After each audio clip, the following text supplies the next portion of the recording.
Hello, beautiful, brilliant black women, Goddess Born. I hope you're all doing well. Girl, let's talk about this 4B quote unquote movement that came out of recently Korea over the last 2 or 3 years or whatever. However, and of course, we're going to discuss it from a black woman perspective, specifically my perspective, okay? Um, as hashtag unfuckable with, okay? So I'm going to be brutally honest. I'm going to be transparent. And I'm going to tell us like it tis, black women, as I do be doing. Okay? Let's get it, girl. Now, I'm going to need y'all to take some deep breaths, okay? Please, nobody come in here going, not all black men, there's some good ones and blah, blah, blah. Good for them, okay? Whatever, right? And I base what I respond to and how I get down when I'm dealing with other people on their behavior, specifically their behavioral patterns. And I can tell you by the patterns that I have seen in my own lifetime, listening to now millions of black women, not just here in the Americas and in the Caribbean with their experiences, but globally now, right? That black men don't like us. They don't. Okay? Well, some of them might like a few of us, specifically some of y'all, but I can tell you for a fact, black men don't like me at all. And Jimmy Crack Corn, and I don't give not one single solitary fuck. Okay? That's why you all will hear me saying I am not in fucking community with Negro pens. I don't care if the black women, my family, my friends, whoever, all of y'all that I love, I don't care what you try to tell me. I have seen enough. I have read enough history. I have studied their history in connection to our own to be able to tell you they don't like black women, black girls, or their own children, much less anybody else fucking black children, okay? That's what it is.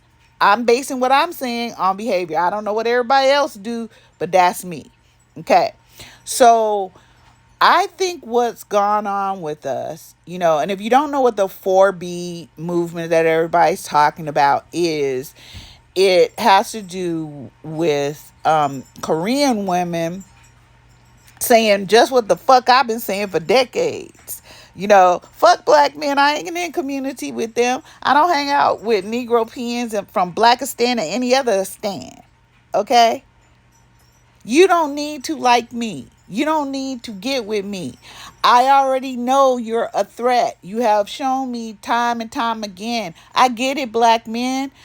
You see my ass and other black women and black girls and our children as your enemy. Thus, you have declared war on us and you are fucking violent with us. Got it. I understand. Okay? Which is why all y'all see me responding the way that I do. Now, here's the thing. I think as my good friend Deanne D. Matthews over there on Grown Black Folks, okay? And I love it when she says, bless block and change the lot. Girl, she pointed out something so very important. I think that she's correct in this, that a lot of times what's going on with us as black women, not me personally, okay, but okay, other black women, is that we are in the stages of grief. And I know we think it goes just like we see it up here. You know, denial, then anger, then bargaining, depression, and then finally acceptance.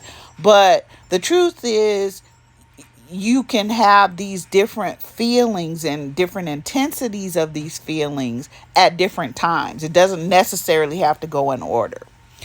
But what I believe has happened here is that, and this is based on black women's behaviors generally. What I believe that's happened here is that a lot of us are stuck between anger and bargaining, which is why I'll be seeing lives where black women are trying to discuss this with black men, where I see black women trying to convey an understanding to black men of how their behaviors, how their actions are hurting us, are hurting our children.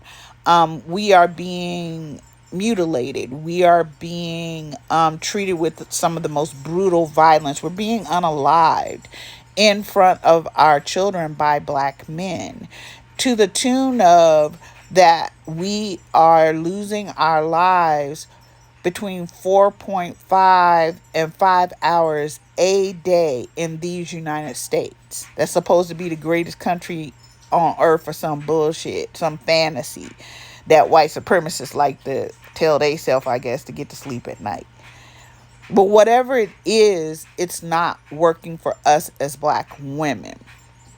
And we're expending a whole lot of energy between being angry and bargaining with Negropeans when we could be using that energy to heal, go get some therapy, go make sure that we are solving our problems of black men walking up on us and doing what they do be doing and have been doing. This isn't new. This isn't new, black women. They've been doing this shit all along through our enslavement here in the United States, throughout Jim Crow, beating our asses, torturing us, raping us, and taking from us while we sit here and protect them and uplift them and blah blah blah, because we're trying to fit into a set of traditions, rules, regulations, standards, and policies that are absolutely violent toward us, called the patriarchy. Okay? Being a single black mother is not a failed patriarchy. What it is a positive fucking matriarchy. We were here. I keep hearing, well, don't black men understand? What if there were no men and da da da? Girl, bye. Who cares? We were here for time immemorial, black women, before there were any other type of people. So I'm really pushing for us to get off of this wheel of pain, because the way I see it, grief isn't just linear. It can be, but it isn't just linear. It is a circle, what you see right here on the bottom right there. And it's a cycle of pain. It is causing us to suffer. It is bleeding out into our children's suffering. So I need us to get ourselves work through it in ways that are life building for us as black women, that we can have peace, that we can seek happiness, that we can have joy. We deserve to be protected, but I'm going to tell you right now, again, black men don't like us. They don't like y'all. They're showing it every single day and every fucking thing they do, from how they treat us emotionally to how they get on the internet and talk shit about us and tear us down, to how they in our households fucking us up, in our neighborhoods fucking us and our children up. Girl, if these men were the leaders that we want to try to make them out to be, then why can't they solve the problems with the healthcare system where it concerns us? Girl, go get you some self-protection. Go sit your ass down and and cut them off. You don't need them. Obviously, it's not working. I love y'all.